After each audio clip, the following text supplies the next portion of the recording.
Vigia aí. Começou a gravar então, tá? Então começou oficialmente a aula. Eu vou falar com vocês, antes de começar a matéria, eu vou falar com vocês quais são os problemas recomendados do capítulo 12. Eu já coloquei eles lá no Moodle, tá? Mas vamos escrever aqui. Vou passar eles para vocês aqui, né? Vou colocar aqui. Problemas, capítulo 12. Esses são os recomendados, tá?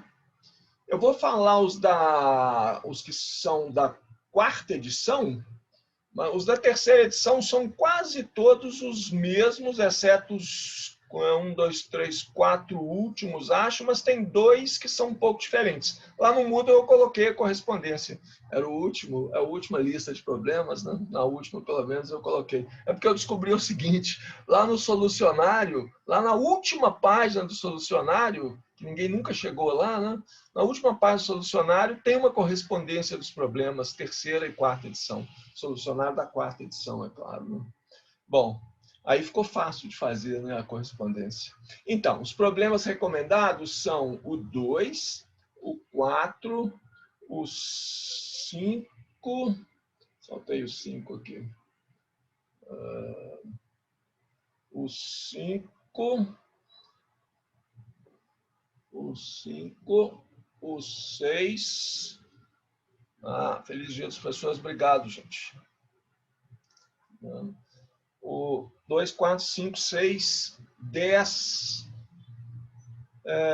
14, 16, 17. O 16 acho que vai dar um pouco de trabalho, mas a gente precisa dele, que tem resultados interessantes nele. 26, 29... Até aqui, ó, até o 26, na terceira edição, são os mesmos problemas. O 14 e o 26 é que são um pouco diferentes na terceira edição. Na quarta edição mudou alguma coisa. Aí do 29 em diante, o 29, o 37, o 43 e o 48, pronto, acabou. Na terceira edição, esses aqui, ó, esses últimos aqui, é um a menos, tá? O 29 na terceira edição é o 28, o 37 é o 36 e assim por diante, tá? 43, 42, 48, 47. Vocês veem nitidamente aqui que eu comecei a falar, que problema legal, o 2, o 4, o 5, aí eu falei, opa, peraí, aí eu fui olhar quantos problemas tem. Tem 72 problemas nesse capítulo. Eu falei, tem que começar a pular uns aqui, né? Então, começou a espaçar os problemas aqui. Isso significa que não tem problemas interessantes, não, tá? Tem vários outros problemas interessantes nos capítulos. Eu gostaria de recomendar mais, mas não dá, né? O seu tempo é finito. A gente tem outras coisas para fazer. Mas se vocês conseguirem fazer mais, ótimo. Eu sugiro que comecem com essa lista aí. Tem alguns que vão levar um pouco mais de tempo, mas façam essa lista. Uma vez que deram conta de fazer essa lista toda, vocês podem voltar atrás e selecionar alguns problemas mais interessantes. Se der tempo, se ficar difícil, eu posso sugerir mais alguns que eu tinha anotado, e aí eu fui cortando, porque falei, nossa, a lista está muito grande. Ok? Bom, então isso aí já está lá no Moodle também. E nós vamos fazer o seguinte aqui. Hoje é quinta-feira, né? Então, vocês têm aí fim de semana para fazer essa lista de problemas, terça-feira que vem. Na quinta-feira que vem, que é dia 22, né? Hoje é 15 mais 7, 22. Na quinta-feira, dia 22, eu falo para vocês qual vai ser a quinta e última prova, ok?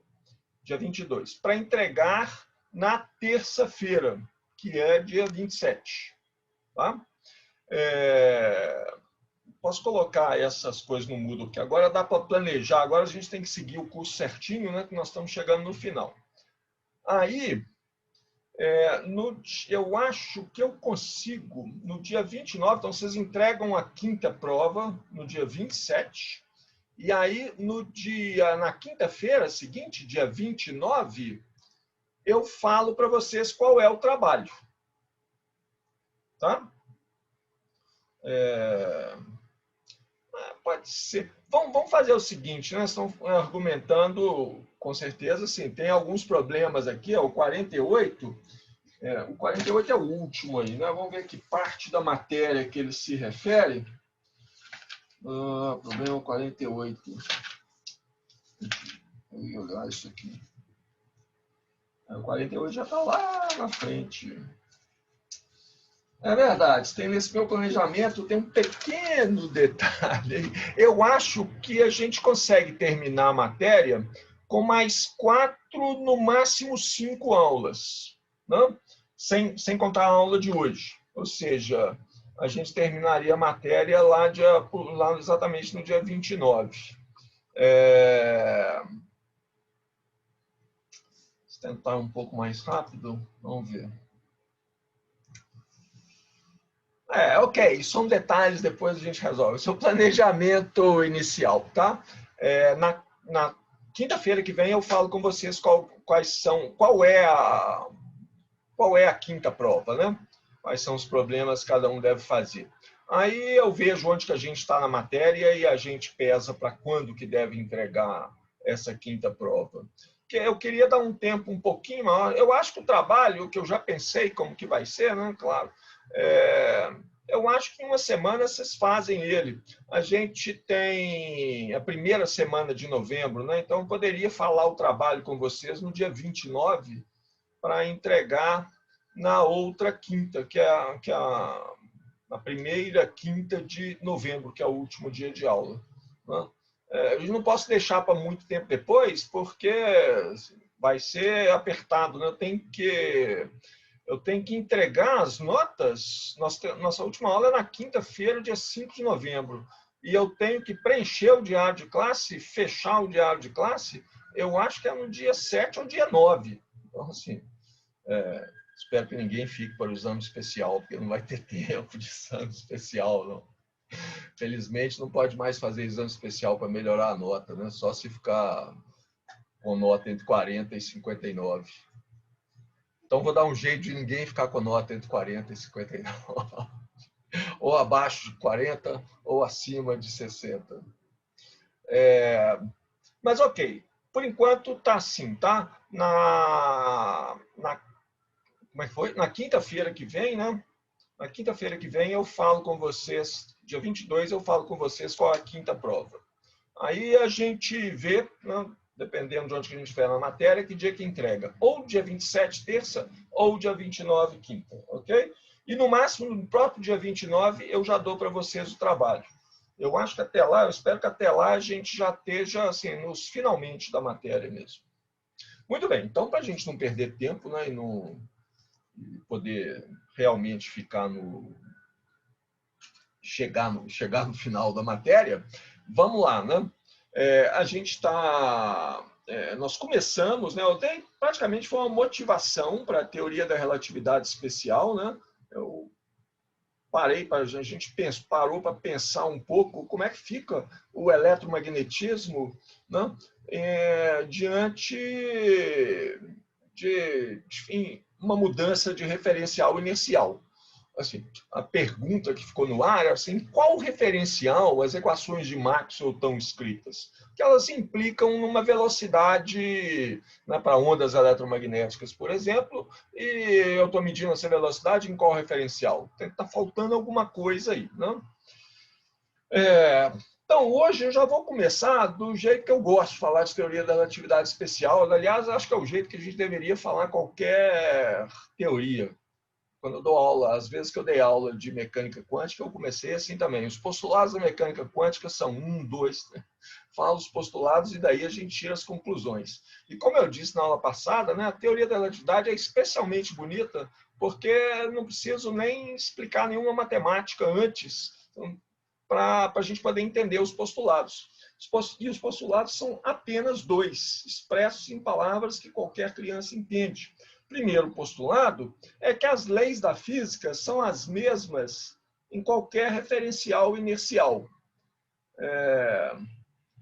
isso é uma generalização a gente pode pensar nisso como uma generalização da primeira lei de Newton. Né? A primeira lei de Newton ela me define o que é um referencial inercial, quais são os referenciais nos quais as outras duas leis são válidas.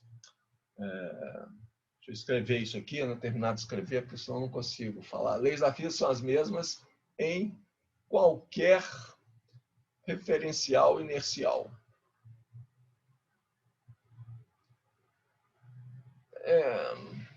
Veja bem, é uma generalização, né? Porque a primeira lei de Newton está falando de sistemas mecânicos. Ela fala lá, se não tiver, se a resultante das forças atuando num corpo é zero, então ele permanece com a velocidade que ele está, né? Constante ou zero, né?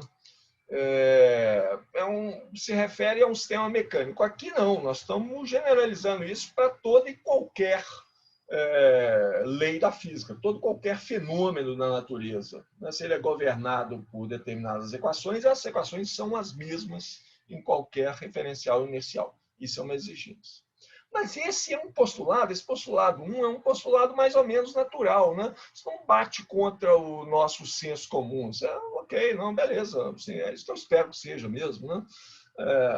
Não tem nada de estranho nisso aqui, nada que vai contra o nosso senso comum. O segundo postulado já é meio estranho, né? Tem várias maneiras de colocar esse segundo postulado. Eu vou colocar da maneira que fica mais fácil da gente trabalhar com ele, né? Que é a velocidade das ondas eletromagnéticas no vácuo, né? Isso é uma maneira de colocar esse postulado, né? É sempre a mesma C. Né? Que hoje a gente pode definir, né? Porque como o metro é definido em termos dessa velocidade, C, né? Então a gente tem um valor exato para ela, que é esse aqui, né? 299.792.458 metros por segundo. Isso define o metro, né? Com o segundo definido lá pela frequência da radiação, blá, blá, blá. Isso é uma maneira de colocar o segundo postulado, mas para mim não é a melhor maneira, não. Eu estou usando ela aqui porque a gente vai usar isso para deduzir as consequências, né? Mas é fácil mostrar fácil mais ou menos, assim, dá um pouco de trabalho, mas você pode mostrar que isso implica em dizer que você não pode transmitir informação, né, com velocidade maior do que essa. Essa é uma velocidade limite, né, que seria uma outra maneira de colocar o segundo postulado. Ok? Então, assim, estão colocando dessa maneira porque a gente está trabalhando com eletromagnetismo, a gente quer ver quais são as consequências desses postulados em cima do eletromagnetismo, mas o meu medo de falar desse jeito é ficar parecendo que tem alguma coisa especial com luz, com ondas eletromagnéticas. Não tem nada de especial. Esses postulados são fundamentais, eles estão definindo quais são o que é espaço-tempo, né? Eles estão modificando a nossa noção de espaço-tempo. A gente tem uma noção que vem do senso comum, do que é espaço, o que é tempo, como eles se comportam, e esses postulados estão falando, não é bem assim não, isso está mudando. Tá? Então não tem nada de especial com ondas eletromagnéticas. Ondas eletromagnéticas é simplesmente uma coisa lá que, eu vou falar por acaso, né? É uma coisa que se propaga com essa velocidade. Né? Posso ter outras coisas que andam com essa velocidade. O que eu estou querendo dizer assim, não é que a velocidade das ondas eletromagnéticas é que tem que ser C. A velocidade limite é C. Existe uma velocidade C, não? Que é o limite para transmitir informação, e ondas eletromagnéticas no vácuo elas se propagam com essa velocidade. Beleza. Bom, então,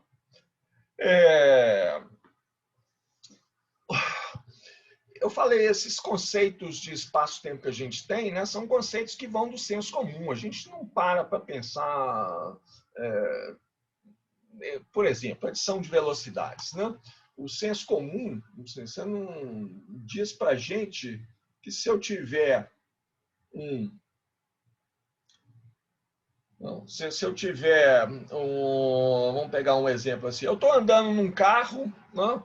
O carro tem velocidade VC, V índice C, não? Velocidade V índice C. E aí eu lanço uma bola... Eu estou dentro desse carro, eu mando uma bola para o lado de fora, na direção de movimento do carro, com velocidade V da bola, VB. Né? Uma pessoa no chão, um pedestre, né, que está lá do lado, o pedestre vê que velocidade? A gente fala, você jogou a bola para frente na direção do movimento do carro, então ele vai ver uma velocidade V, que é a velocidade do carro mais a velocidade da bola. Não, vou adicionar as velocidades. Isso é o que diz o nosso senso comum, né? Você espera que aconteça, você não para questionar isso, não. Eu posso fazer a mesma coisa com a velocidade da luz, né? Então, acendi o farol do carro. O farol do carro, qual que seria a velocidade da luz do farol? Ela está indo para frente, na direção do movimento do carro, com velocidade C. Então, eu diria, a velocidade, então, da luz, né? O V da luz, que o pedestre vai ver, quem está parado, vai ser a velocidade do carro, VC, mais C, que é a velocidade que a luz tem. Mas isso está maior do que C. E o segundo postulado proíbe isso. Não? Então, isso aqui tem que estar errado. Se a teoria da relatividade está correta. Não? Nós temos que mudar essa regra de adição de velocidades. Isso aqui é a regra de adição de velocidades de Galileu, né? Que está dentro da mecânica newtoniana, e nós vamos ter que mudar isso. De fato, assim, esse senso comum que a gente tem, ele vem do que a gente observa, do que a gente mede, né? Usando os instrumentos que a gente tem disponíveis. Mas isso é verdade sempre em física. Se você refinar a sua medida, você pegar um instrumento mais preciso, você fizer a sua medida com a precisão maior, provavelmente você vai descobrir uma coisa nova. As leis que a gente tem hoje, aqui, né, as leis que a gente tem, elas funcionam dentro da precisão dos instrumentos que a gente tem. Isso já aconteceu muitas e muitas vezes na física. Né? Você vai refinando a precisão das suas medidas, você consegue instrumentos de medida cada vez melhores, você começa a ver que suas leis não estão funcionando mais muito bem, não. Você começa a ver coisas cada vez mais pequenas, medindo frequências cada vez com mais precisão, você começa a ver que suas leis que você estava usando não funcionam tão bem assim, não. São aproximações válidas dentro da precisão das medidas que a gente tem. Então, quando a gente diz, não, a física funciona muito bem, assim, a gente consegue explicar todos os fenômenos, a gente tem que sempre lembrar que a gente conseguimos explicar todos os fenômenos dentro da precisão que a gente consegue fazer as medidas hoje. Eu não sei se eu conseguir medir coisas cada vez menores, 10 a menos 35 metros, se as leis da física vão funcionar ou não. As leis da física que a gente tem lá hoje vão funcionar ou não. Muito bem. Mas então, fora essas digressões filosóficas, né, como é que a gente faz? Assim, qual seria a regra de adição de velocidades compatível com o segundo postulado? Eu não posso exceder a velocidade da luz. Ela tem que ser a mesma, a velocidade da luz tem que ser a mesma em todo referencial. Então, a regra correta de adição de velocidades, a gente volta nela depois, é a seguinte, né? A velocidade medida num determinado referencial, não? Nesse nosso exemplo aqui, né? A velocidade medida no chão, pelo observador que está no chão, seria a velocidade do carro, mais a velocidade da bola, não? Que eu lancei do carro, ok? Né? Aí tudo bem, só que tem um fator de correção aqui, que é 1 mais velocidade do carro vezes velocidade da bola dividido por c ao quadrado. Tá? Então, isso aqui, né, modifica a nossa adição de velocidades. Se eu fizer essa conta para luz, né, Ou seja, em vez da bola, eu agora tenho luz, né? Então, esse V índice B ali é C, né? Nesse caso, a velocidade da luz do farol do carro, medido pelo sujeito que está no chão, vendo o carro passar, vai ser a velocidade do carro mais a velocidade C, né, da luz do farol em relação ao carro, 1 mais a velocidade do carro, vezes a velocidade C da luz. Isso aqui é um C pequeno, isso aqui é um C grande, que é o C, né, dividido por C ao quadrado. Né? Esse C ao quadrado aqui, só para deixar claro quem que é C aqui. C ao quadrado corta com esse C aqui. Isso aqui vai dar, posso colocar C em evidência lá em cima, né? Isso aqui vai ser, lá em cima fica 1 mais 1, que é esse C aqui, né? Mais VC sobre C, que multiplica C. Coloquei a velocidade C em evidência no numerador. E aqui embaixo sobrou 1 mais VC sobre C. Não. Igual numerador e denominador, isso aqui dá C. Você vê que eu somei as velocidades, a velocidade da luz do farol, somei no sentido einsteiniano da palavra, né? Somei velocidade segundo essa regra nova de adição de velocidades, eu somei a velocidade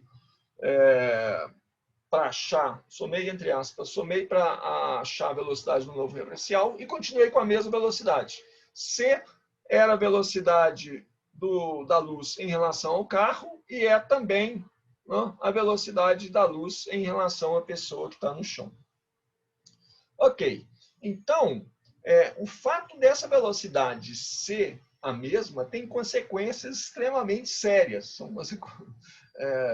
E é fácil ver isso aí, né? As consequências, vamos analisar elas. Acho que vale a pena, mesmo que vocês tenham visto isso de novo, né? As consequências são basicamente 3. Tá? Então, vou analisar elas para a gente ver que é simples. As consequências são simples. A primeira consequência é a relatividade do conceito de simultaneidade. Relatividade da simultaneidade. A gente pode ver isso fazendo a seguinte experiência imaginária, né?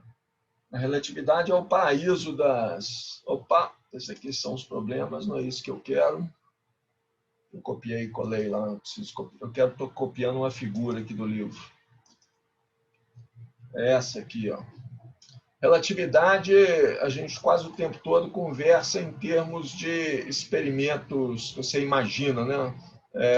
Mesmo em português, em inglês, em português, a gente usa o termo Gedanken, experimento Gedanken. Gedanken é imaginário, pensado, né? A relatividade também é uma coisa que foi criada em alemão, né? Mecânica quântica e relatividade, que apareceram na física mais ou menos na mesma época, né? Uns 1900 e pouquinho. Entre 1900 e 1930, o grosso das duas teorias estava pronto, né? E nessa época a física era alemã, né? A língua da física era alemã. Os grandes físicos dessa hora, ok, tinha muitos grandes físicos em vários lugares, Niels Bohr na Dinamarca, Dirac também na Inglaterra, né? Mas a maior parte estava na Alemanha. Então, do mesmo jeito que hoje a língua da física é inglês, né? Na época era alemão.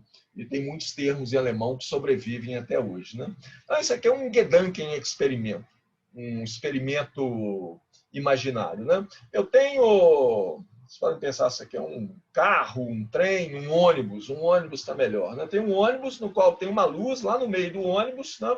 E o experimento imaginário é o seguinte: você acende essa luz, dá um pulso de luz em um determinado instante de tempo e vê que horas que o pulso de luz chega numa ponta do ônibus e na outra ponta de lá. Tá? Então, você é uma pessoa aqui, ó, um homenzinho verde. Um homenzinho verde aqui no meio do ônibus. Né? Ele pode estar em qualquer ponto do ônibus. Ele vai determinar qual pulso de luz chega primeiro, o que está na frente ou lá atrás do ônibus. Tá? Ele está dentro do ônibus, ele está em movimento junto com o ônibus. Então, como essa lâmpada está exatamente no meio do ônibus, ele vê a luz chegando simultaneamente nos dois lados. Tá? Agora, vamos ver o mesmo experimento, tá? Do ponto de vista, o mesmo experimento imaginário, do ponto de vista de uma pessoa que está fora, vendo o ônibus passar. Então, que é essa figura de cá. Ó. Então, agora meu homenzinho verde está do lado de fora aqui. Estou com verde ainda. Está no chão aqui, vendo o ônibus passar. Essa pessoa que está aqui do lado de fora, ela não vai ver esses dois eventos simultâneos. Por quê? Porque durante o tempo que a luz vai da lâmpada até a frente do ônibus, o ônibus andou uma certa distância. Ele andou essa distância aqui, né? Entre esse ponto, ele andou essa distância aqui, ó. Certo delta x. Da mesma forma, né, a traseira do ônibus também andou a mesma distância. Ela estava aqui e foi parar aqui. Então, esse pulso de luz teve que andar uma distância menor do que esse pulso de luz. E o segundo postulado obriga que a velocidade dos dois pulsos de luz seja a mesma. É aqui que entra o segundo postulado. Né? Se eu não tenho o segundo postulado, eu falo que não. Olha, o ônibus está em movimento, né, com velocidade v. Então, o feixe de luz que foi para frente, ele tem velocidade v mais c, certo? Eu somaria as duas velocidades. Ele vai ter que andar uma distância maior, mas ele está andando com mais velocidade. E o pulso que foi para trás, ele sai com a velocidade c menos v. Ele tem que andar uma distância menor, mas ele anda com velocidade mais baixa também.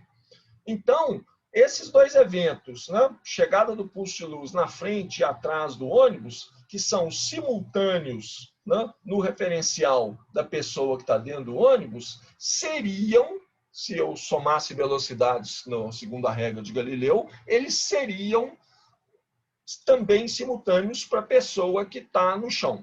Mas como o segundo postulado da teoria da relatividade obriga que a velocidade do pulso de luz que vai para frente, no mesmo sentido de movimento do ônibus, seja c, e o que vai para trás também tem o mesmo valor c, eles estão andando com a mesma velocidade, um tem que andar uma distância maior, outro tem que andar uma distância menor, o pulso de luz chega primeiro na traseira do ônibus e depois na frente. Os dois eventos não são simultâneos. Então, o segundo postulado da teoria da relatividade, ele tem essa consequência imediata. Dois eventos que são simultâneos em um referencial, em geral, não são simultâneos em um outro referencial. Quando eu falar referencial, eu estou sempre falando de referencial inercial, tá? A gente vai ficar na teoria da relatividade especial, que só trata de referenciais inerciais. Não vamos trabalhar com referenciais acelerados. Isso aí é o domínio da teoria da relatividade geral. Então, essa é a primeira consequência dos dois postulados. O primeiro postulado está implícito aqui. Né? Eu estou usando as mesmas leis, né, que governam o movimento nos dois referenciais. Tá? Antes da gente prosseguir, acho que é bom deixar bem claro o que é. Eu falei, há dois eventos. Né? Os eventos aqui que a gente está analisando chega pulso de luz na frente do ônibus, chega outro pulso de luz na traseira do ônibus. Evento 1, evento 2. Tem o evento original, né, que é luz foi emitida lá no centro do ônibus. Então, evento, quando eu disser evento, é alguma coisa que acontece, algum fenômeno que acontece em um determinado ponto do espaço, x, y, z, em um determinado instante, um tempo t, tá? Medidos num certo referencial. Então, um evento observado num referencial, ele tem uma posição, dado por 3 coordenadas, x, y, z, e ele ocorre em um certo tempo, que é dado por uma quarta coordenada, se a gente quiser dizer assim, né? Que é o tempo no qual ele ocorre. E a outra coisa que tem que ser bem definida aqui é o termo que a gente está usando como observador, né? Que é o homenzinho verde aqui. Ó. Esse homenzinho verde aqui é o observador 1. Esse aqui é o o O1, o observador 1. Esse aqui é o O2, o observador 2. Observar, é importante fazer essa distinção. O observador, eu posso definir assim, é uma pessoa que faz observação. Tá? Mas o que é uma observação? Uma observação não é simplesmente, eu vi isso acontecendo, eu escutei isso acontecendo. Não. Observação envolve um pouco a mais. Eu vou ver, eu vou escutar, eu vou medir, né? Vou medir o evento, vou analisar o evento e eu vou fazer, observação implica nisso, eu vou fazer as correções necessárias para eliminar qualquer distorção causada pelas condições do experimento. Por exemplo, aqui, se eu tiver aqui, né, o observador 1, o O1, ele, em vez dele estar aqui, ele está lá atrás do ônibus, né, você vai falar, não, ele vê o pulso chegando primeiro aqui atrás, perto dele, né, e aí ele vê o outro chegando lá na frente depois. Mas ele tem que fazer essa correção, não, eu estou longe da frente do ônibus, né, a informação vai levar um tempo para chegar até em mim, ele faz essa correção. Ok? Por exemplo, né, assim, melhorando o meu exemplo ainda, né? Ele pode ficar aqui no meio do ônibus, ou ele está um pouco para o lado aqui do ônibus, né? E aí ele coloca uma campainha aqui, né? Um sensor fotoacústico, na hora que a luz bater nesse sensor, vai disparar uma campainha. Aqui tem um outro sensor, na hora que bater aqui, a luz bater aqui, vai soar uma campainha. E aí, se ele não estiver exatamente no centro do ônibus, ele vai escutar uma campainha antes da outra. Não, mas ele tem que fazer a correção. Não, eu não estou no centro, o som levou mais tempo para chegar aqui do que no outro. Okay? Esse tipo de correção está implícito na observação.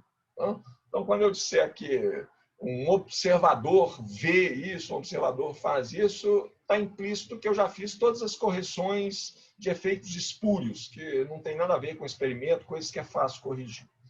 O que a gente está analisando são coisas que são intrínsecas, né?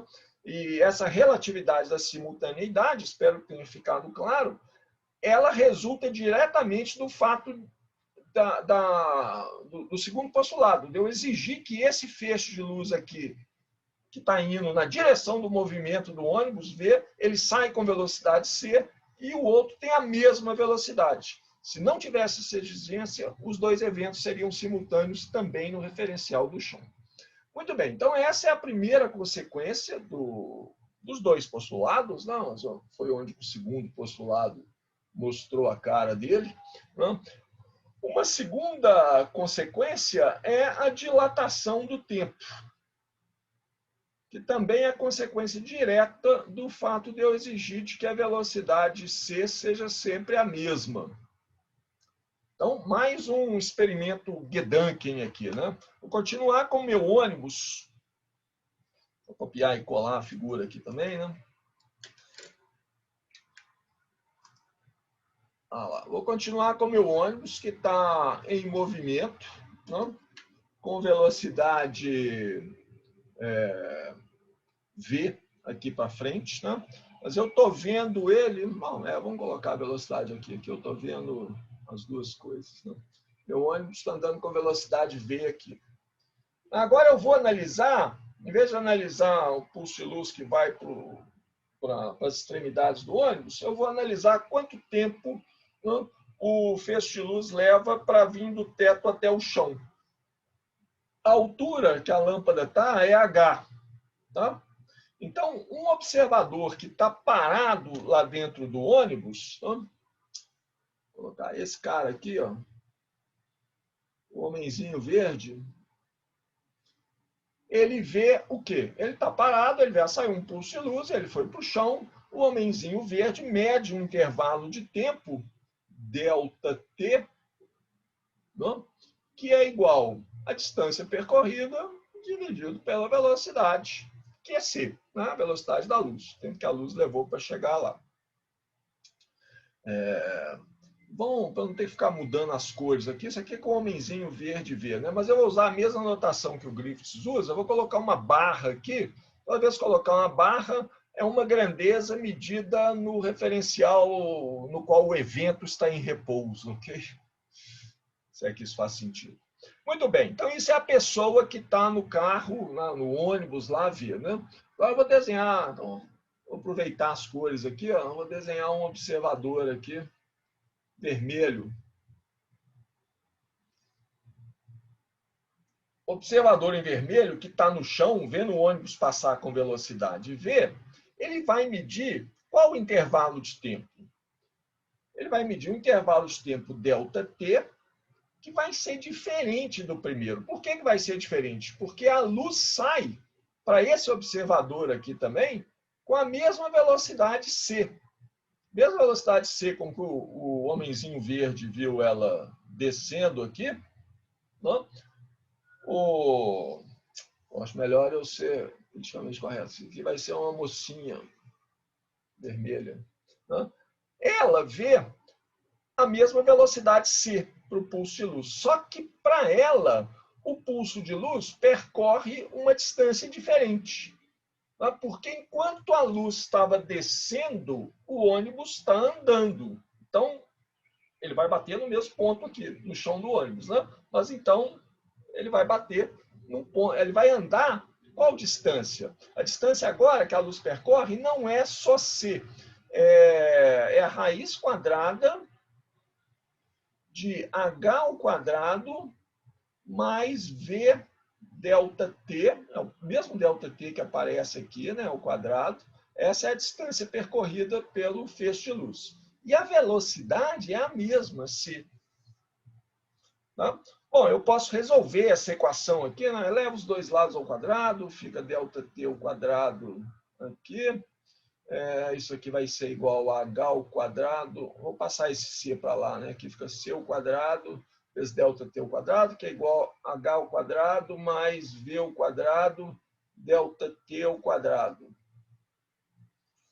Aí, se eu colocar o ΔT ao quadrado aqui, isso aqui vai ser o quê? H sobre c ao quadrado, que multiplica 1 sobre... 1 lá tem 1 V2, é 1 menos V2 sobre C2. Já arrumei de forma conveniente. Acho que está certa essa conta, né? Deve estar.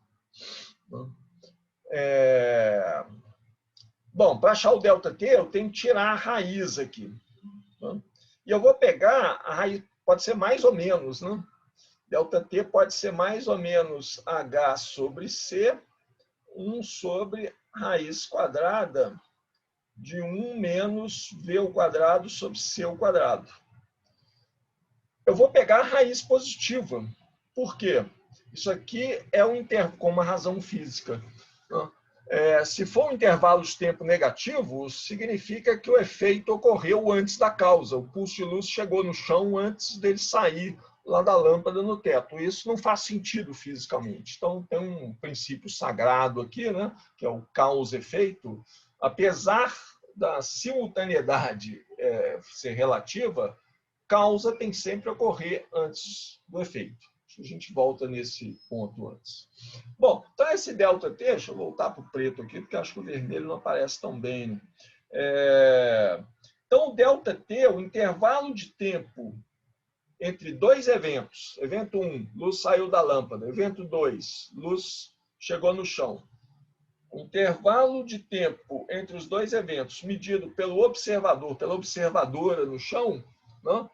Se relaciona com o intervalo de tempo medido pelo observador lá no ônibus, né? Ele é H sobre C, que é o ΔT barra, é o intervalo de tempo medido pelo observador no ônibus. Então, isso aqui é o ΔT barra.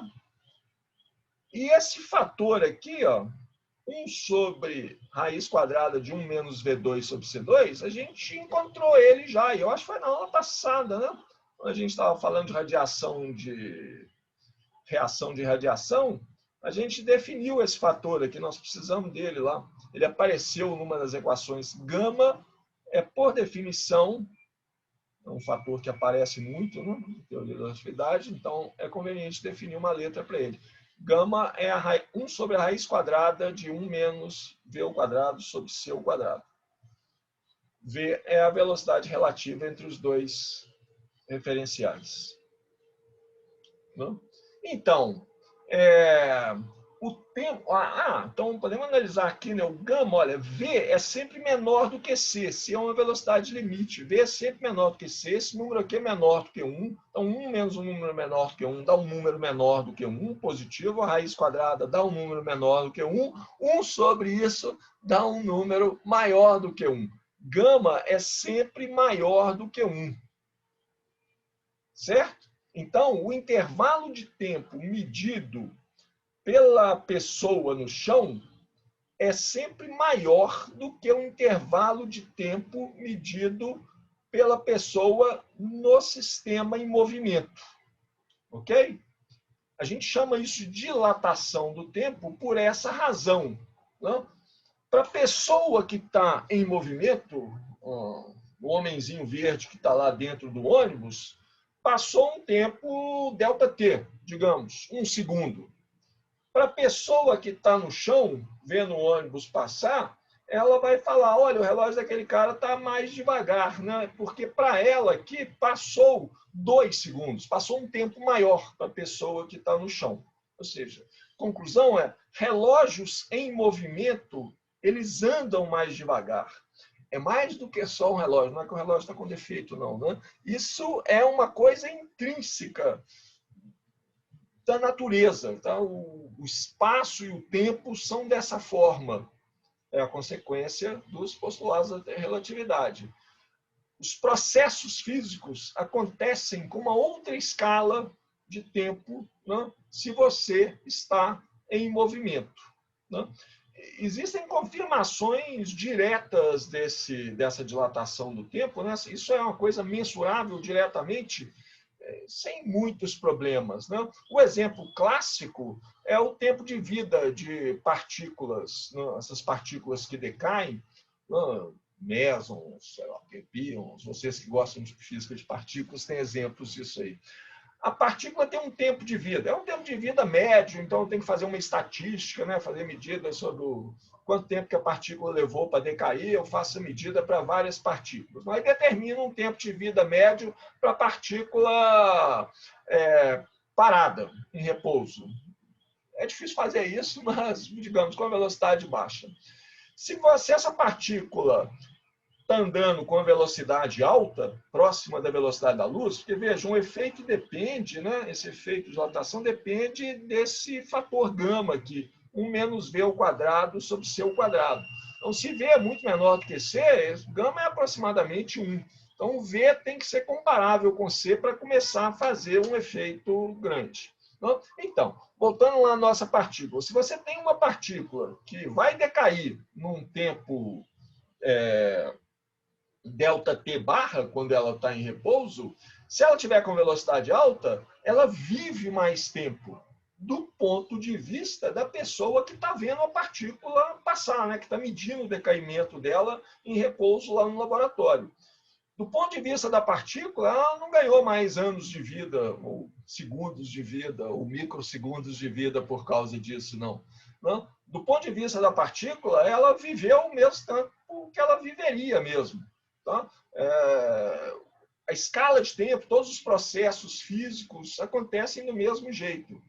Então, essas ideias que as pessoas imediatamente têm, né, quando ouvem falar de dilatação do tempo, falam, oba, vou viver mais tempo, vou andar sempre em alta velocidade. Né? Aí pega o carro e fica andando sempre a 100 km por hora. Vou ser piloto de avião, né, que aí eu estou sempre, boa parte do tempo eu estou andando a 800 km por hora, eu vou viver mais tempo. Do seu ponto de vista, você não vai ganhar absolutamente nada, porque o tempo para você, todo o seu processo físico anda mais devagar. Então, se você passar a vida toda andando de avião a 800 km por hora, pode ser que, do ponto de vista das pessoas que ficaram paradas em casa, né, tomando sua cachaçinha lá tranquilamente, sentado na porta de casa, você, do ponto de vista dessa pessoa que ficou parada, você viveu 1 segundo a mais. Mas para você mesmo não fez diferença nenhuma. A diferença de tempo é muito pequena, né? Porque 800 km por hora é muito pouco perto da velocidade da luz, o efeito é muito pequeno. Tem umas contradições aparentes nessa dilatação do tempo, né? A primeira que salta aos olhos é você falar o seguinte, aí, peraí, os referenciais são Os referenciais inerciais são equivalentes, né? Então, assim, a pessoa que está lá dentro do ônibus, o homenzinho verde lá que vocês estão vendo lá na tela lá, ele está lá dentro do ônibus, ele pode olhar para o chão e falar o seguinte: olha, o chão está passando, as coisas estão passando por mim com velocidade menos v em velocidade, né? E o tempo para eles lá está passando mais devagar. Olha só, o relógio deles está ficando atrasado, né? Ou seja, é o contrário da análise que a gente fez, né? E aí? E aí? Né? Essas coisas são delicadas e isso, se não for absolutamente transparente para vocês, eu vou pedir para vocês lerem o texto no livro com cuidado, passo a passo, pensando nisso. Isso exige pensar um pouquinho mais, né? A resposta dessas contradições, desses aparentes paradoxos, é resolvida pela relatividade da simultaneidade. O que acontece é que os dois eventos não, que são simultâneos no referencial não são simultâneos no outro referencial. Tá? Ou seja, se eu tiver dois observadores que estão medindo intervalos de tempo em dois referenciais diferentes, como a gente tem nesse exemplo aqui, né? O homenzinho verde e a mocinha vermelha, eles estão medindo intervalos de tempo entre dois eventos, né, em referenciais diferentes. Na verdade, eles estão comparando eventos diferentes, porque eles têm que usar relógios diferentes. Ok? Eu não vou me alongar muito nisso, não, porque acho que isso exige ir com calma, assim, ir no passo de cada um. Tá? Então, eu aconselho a ler fortemente, se não fosse. Não, isso é óbvio, gente. Lê o livro lá, tem duas figurinhas. Não vou mostrá-las, não, deixa elas lá. Leiam o texto, se ficar dúvida, a gente discute na próxima aula. Tá? A outra coisa que vem dessa dilatação do tempo é o paradoxo, famoso paradoxo dos gêmeos. Né? Vocês já ouviram falar disso? Vão ouvir mais uma vez. O paradoxo dos gêmeos é aquele: tem dois gêmeos, aí um resolve que ele vai numa viagem interplanetária, na verdade interestelar, né? Então ele sai num foguete com uma velocidade altíssima, próxima à velocidade da luz, passa 5 anos viajando em direção a um outro sistema solar, né? Não consegue chegar, porque 5 anos ele teria que estar na velocidade da luz para chegar na estrela mais próxima, né?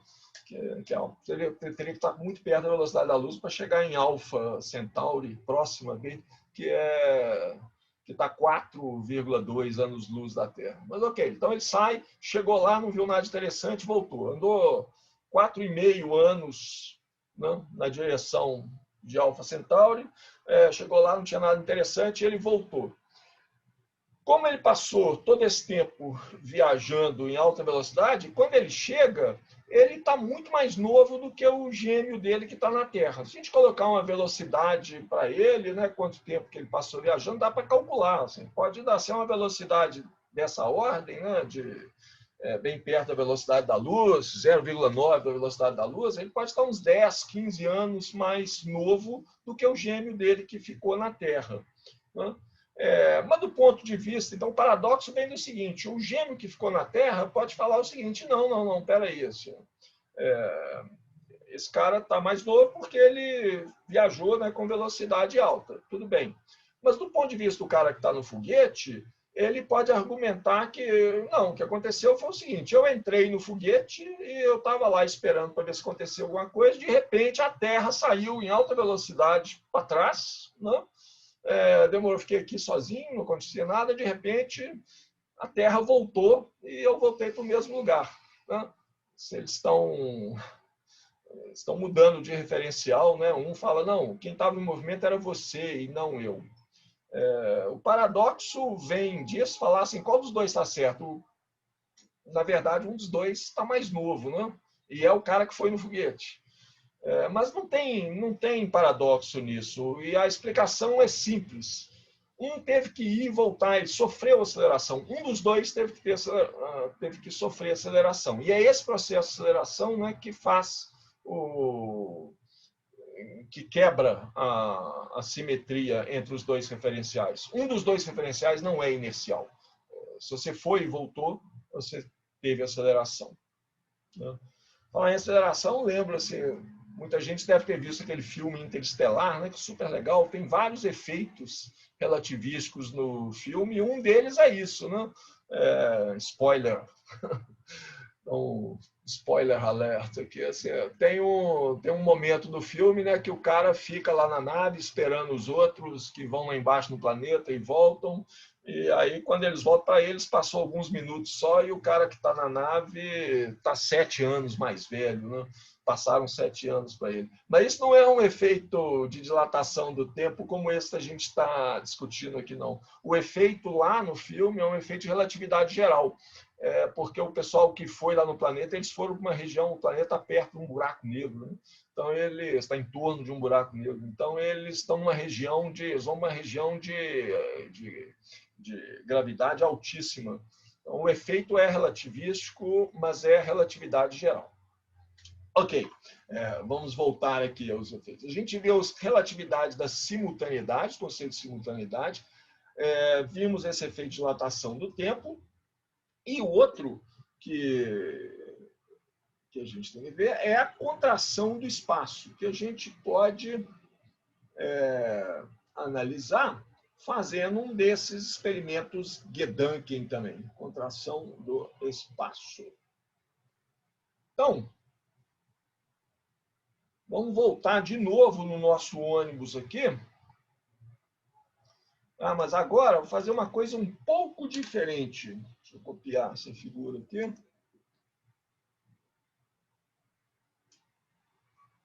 Estou copiando a figura do livro, né? Agora a minha lâmpada está lá no fundo do ônibus, tá? E eu vou mandar um feixe de luz. Ele vai bater num espelho que está lá na frente e vai voltar lá para trás do ônibus, tá? Então, o observador que está lá no ônibus, né? Ele vai determinar, vou começar com o tempo, né? O observador que está aqui no ônibus, ele vai determinar o intervalo de tempo entre esses dois eventos. Luz foi emitida pela lâmpada, luz voltou aqui no ponto. Está desenhado em ângulo, né, para ficar mais claro de ver, mas a luz vai e volta pelo mesmo caminho, tá? É uma linha reta. Então, o observador no ônibus, ele vê um intervalo de tempo entre os dois eventos, delta T barra, né, que a gente está usando para isso, que é a distância que a luz andou, que é o comprimento do ônibus medido por esse observador que está parado em relação ao ônibus, que é um delta x barra. Né? Ela vai delta x barra, volta delta x barra. Então, a luz anda 2 vezes o delta x barra, 2 vezes o comprimento do ônibus, com a velocidade c. É a velocidade que esse observador vê a luz caminhando. O observador que está no chão, vendo o ônibus passar, vou pegar outra figura, né? Vamos sumir com esse ponto vermelho aqui. Ele vai ver o quê?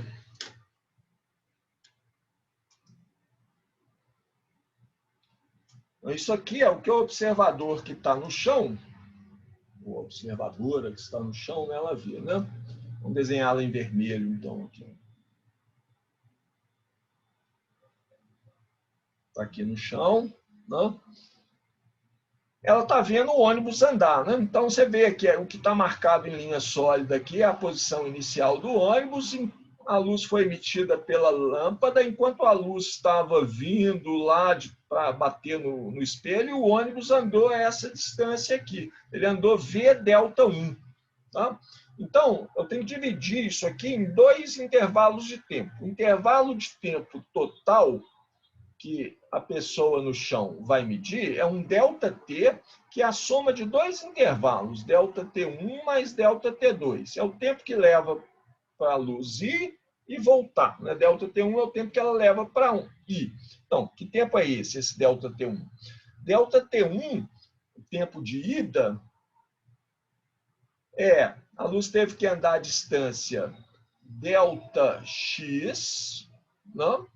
Que é o comprimento do ônibus medido por essa pessoa vermelha aqui, né?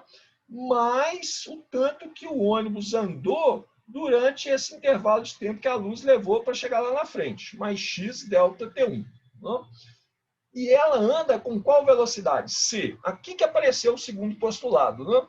Apesar do ônibus estar em movimento com velocidade v, a velocidade da luz não é c mais v, não, é c. Continua sendo c. Tá?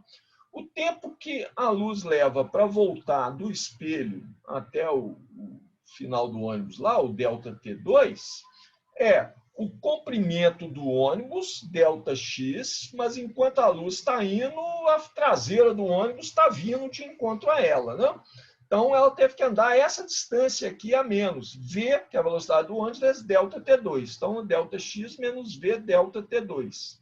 E, de novo, o segundo postulado aparece aqui. A velocidade com que a luz está andando, apesar do movimento do ônibus, apesar do movimento do espelho, continua sendo c a velocidade. Então, tem que somar esses dois intervalos de tempo, né? O tempo de ida e o tempo de volta. E o que é que eu encontro? Daqui, bom, essa conta aqui é fácil de fazer, né? Deixa eu mudar a cor da caneta aqui. Da primeira equação, eu tenho que ΔT1 vai ser igual a, passo isso para lá, passo isso para cá, vai ser ΔX sobre C mais V, acho que é isso mesmo, né? C mais V, é isso mesmo. E o ΔT2, que eu tiro daqui de baixo, vai ser o mesmo ΔX sobre C menos V.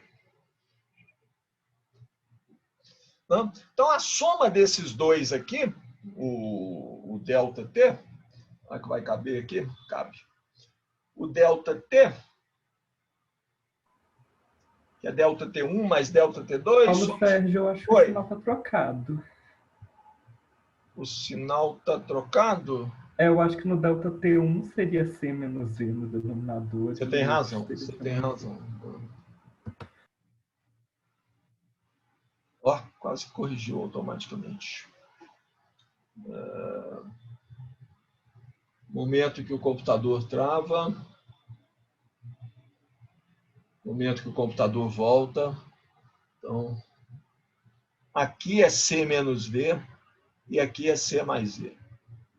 Obrigado, Gustavo. Vai dar na mesma que eu vou somar os dois, né? Então, mas tudo bem, tem que ser correto mesmo, né? ΔX, então, o ΔT, né, que é o intervalo de tempo total, vai ser duas vezes, vou somar direto, vai ser duas vezes, já estou pulando uma conta aqui, tá? Duas vezes ΔX sobre C, mas vocês conferem aí, que duas vezes ΔX sobre C, aí dá que multiplica 1 sobre 1 menos V2 sobre C2. Acho que é isso mesmo. Acho que está certo. Não? Ok. Bom. Então, ó, eu estou querendo achar a relação entre ΔX, comprimento do ônibus medido pelo observador que está parado em relação ao ônibus, e ΔX barra, que é o comprimento do ônibus medido pela pessoa que está dentro do ônibus. Desculpe, o ΔX é o comprimento do ônibus medido pela pessoa que vê o ônibus em movimento. ΔX barra é o comprimento do ônibus medido pela pessoa que está parada em relação ao ônibus, que está lá dentro do ônibus. Né? Então, eu tenho uma relação entre ΔT e ΔX. Mas eu conheço o ΔT barra também. E a gente achou, um pouquinho tempo atrás, né, a gente achou a relação entre esses dois intervalos de tempo. Não? Eu vou ter que mudar de página, infelizmente. Mas a gente achou a relação entre ΔT e ΔT barra. O ΔT é gama, não? ΔT barra. Então, eu posso escrever que... Eu vou ter que voltar atrás e buscar essa fórmula aqui, né? Eu vou colocar aqui, ó, vou colocar esse ΔT aqui como gama ΔT barra, que é aquela coisa ali em cima, ok? ΔT, então ΔT, que é 2 ΔX sobre C 1 sobre 1 menos v ao quadrado sobre c ao quadrado. Isso aqui é gama delta t barra, que a gente achou antes, é 2 delta x barra sobre c. 2 delta x barra sobre c. Que aí agora eu vou poder obter uma relação entre delta x e delta x barra. Não? Então, ó, 2 corta com 2, c corta com c. Não? Esse gama aqui, vamos escrever explicitamente, o gama aqui é 1 sobre raiz de 1 menos v ao quadrado sobre c ao quadrado. Essa raiz vai lá para cima, né? Raiz de uma coisa sobre a coisa, dá 1 sobre a raiz da coisa. Então, vou ficar que delta x barra é igual a gama delta x. E esse fator gama, né, é sempre maior do que 1. Gama é sempre maior do que 1. Então, o comprimento do ônibus, vamos falar de uma forma mais geral, né? Um comprimento medido num sistema que está em repouso, eu tenho um objeto lá, ele está parado em relação a mim, eu coloco uma régua aqui, alinho a régua, posso ir numa ponta, posso ir na outra ponta, né? Meço o comprimento desse objeto, delta x barra. Esse comprimento vai ser sempre maior do que o comprimento do mesmo objeto medido por uma pessoa para a qual esse objeto está em movimento. Ou seja, objetos que estão em movimento são mais curtos para o observador que vê que ele está se movimentando. Ou, dizendo de outra forma, objetos que estão em repouso em relação a você são sempre maiores do que se eles estivessem em movimento. Então, assim, dizendo de uma outra forma ainda mais fácil de entender ainda. Se você quiser emagrecer, corra, que aí você vai parecer mais fino, né? Para pessoas que estão paradas em relação a você. Né? Você encurta. E esse encurtamento dos objetos ocorre apenas na direção do movimento. Tá? Lembrem, todo esse raciocínio aqui, a gente considerou sempre que a distância perpendicular à direção do movimento, a altura do ônibus lá, que eu peguei H, eu peguei a mesma altura, né, para os dois referenciais. Então, comprimentos perpendiculares à direção do movimento, eles não mudam. Se eles mudassem, a gente aí tem uma contradição que não é só um efeito engraçado, não. Eu apareço com contradições que são irreconciliáveis. Então, essa contração do movimento só aparece na direção do movimento. Né? De novo, a gente pode pensar, tem um paradoxo aqui. Né?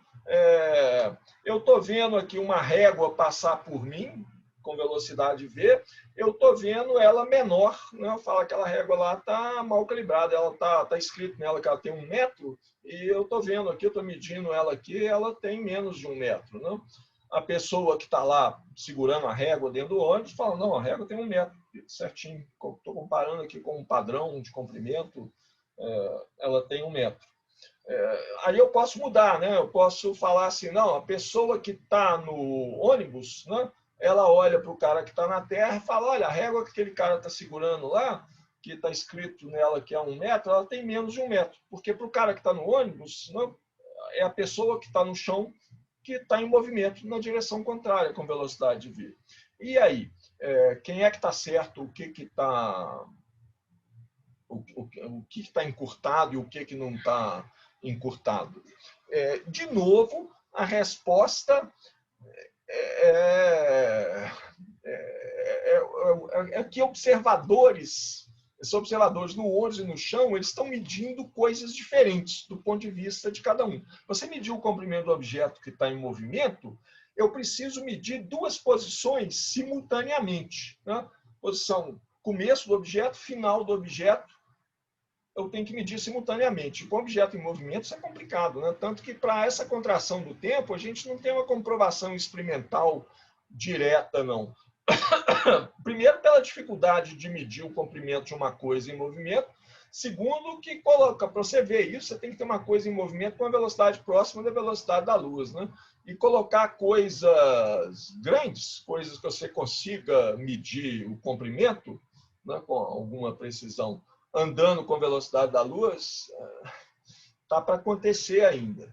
Tá? Você consegue colocar partículas com movimento com velocidades altas, né? Mas partículas não tem dimensão, que a gente consiga medir, pelo menos. Né?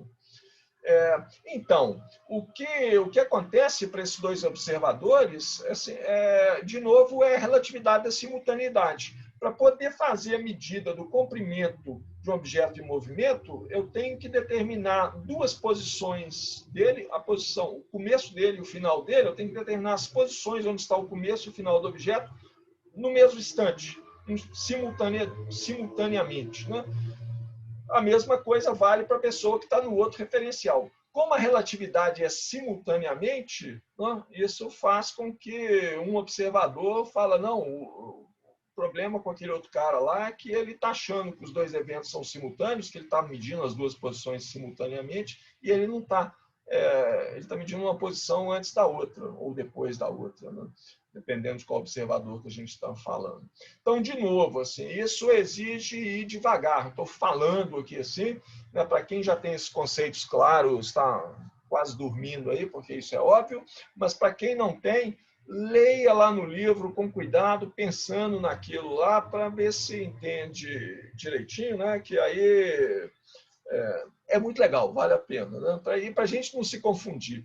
Relatividade é uma coisa dura, né? É muito fácil vocês colocarem um professor aqui num aperto, vocês podem bolar um paradoxo aí, mas Paulo Sérgio, olha só, se eu fizer isso e aquilo, né? É cheio de paradoxos em teoria da relatividade e às vezes é difícil de você perceber onde é que está a falha no argumento, exatamente porque não são coisas do senso comum. A gente vai analisar o paradoxo e você cai na armadilha de pensar classicamente, né? De pensar de acordo com o senso comum. Então, você tem que olhar com muito cuidado, pensando sempre relativisticamente.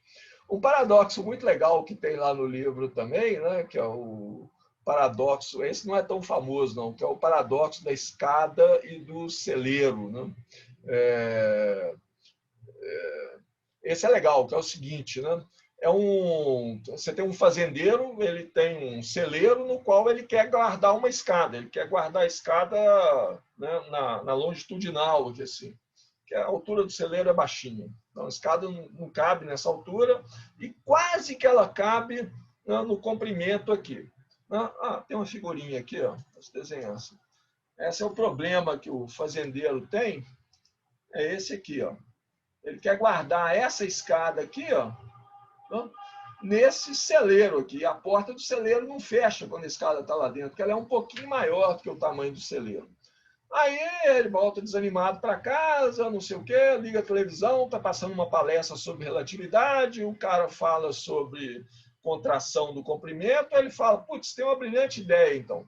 Então ele vai lá, fala com a filha dele para pegar a escada, sair correndo em alta velocidade, que ele vai segurar a porta aberta. Não? A filha vem correndo com a escada contrai na direção do movimento, entra dentro do celeiro, na hora que ele entra, ele fecha a porta, pronto, a escada está presa lá dentro, ela contraiu na direção do movimento. Legal, né? Só que aí a filha dela fala, beleza, então vão tentar fazer isso, então. E aí a filha pega a escada e começa a correr em direção ao celeiro, só que o que ela vai ver? Ela, do ponto de vista dela, né, no referencial dela, é o celeiro que está andando em direção a ela. Então ela vê isso aqui, ó. Ela vê o celeiro encurtado, a escada do mesmo tamanho que ela era originalmente, né? E o celeiro está encurtado. Fala, não, piorou a situação aqui agora. A escada não vai caber agora de jeito nenhum. Então, o paradoxo está nisso, né? São dois referenciais.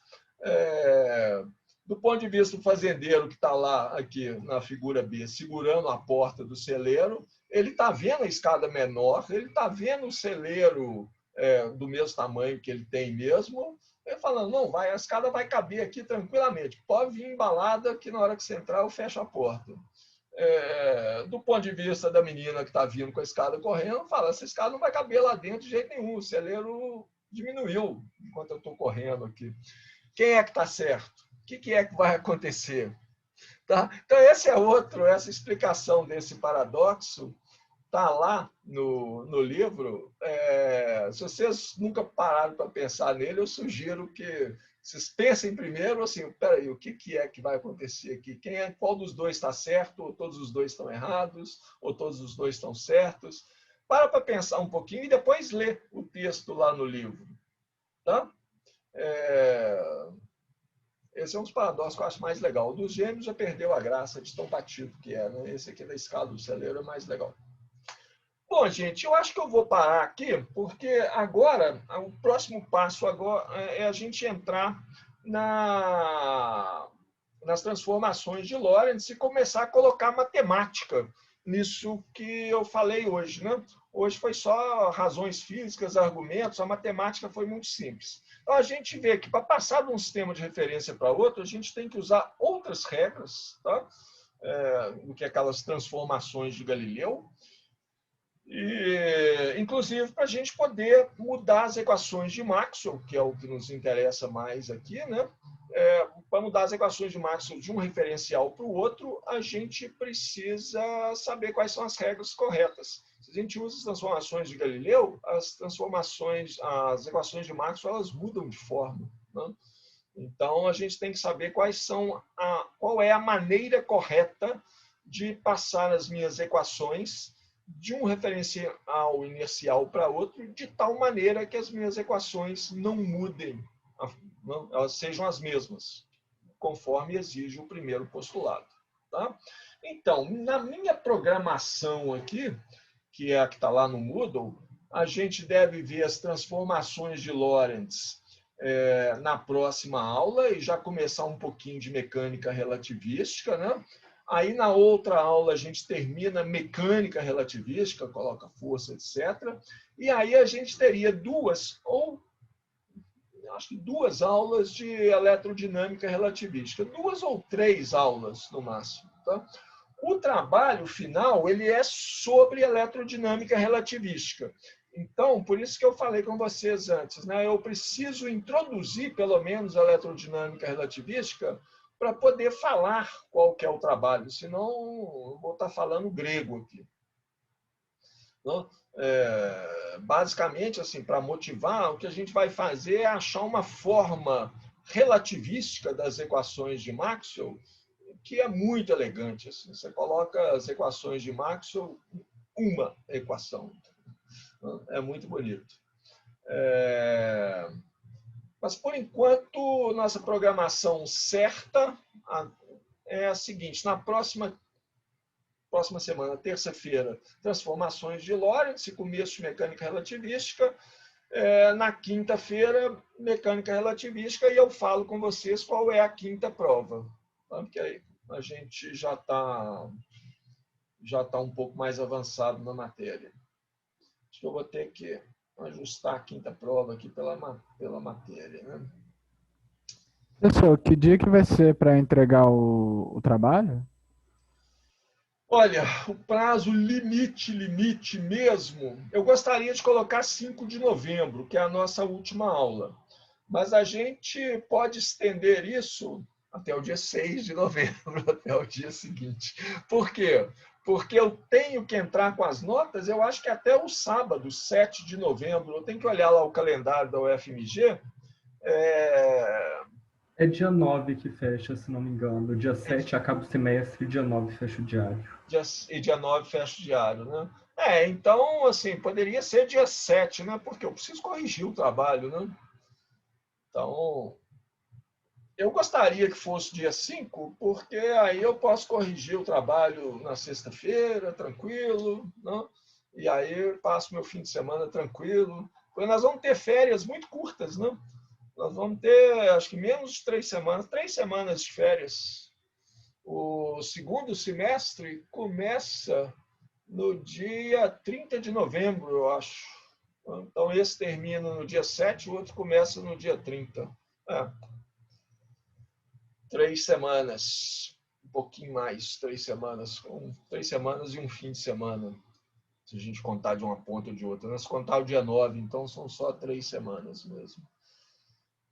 Eu não sei que matéria que eu vou dar no semestre que vem, né? Se fosse a mesma matéria, mas eu acho que é capaz de eu ficar com uma matéria que eu não dei antes nenhuma vez, então precisava de um tempo para preparar o curso. Ok, gente, paramos por aqui então? Pelo menos, é verdade, Tereza, tem um recesso de Natal, né? Ou seja, bom, a gente pode começar a comprar os presentes de Natal tudo pela internet, né? Para entregar a tempo, né?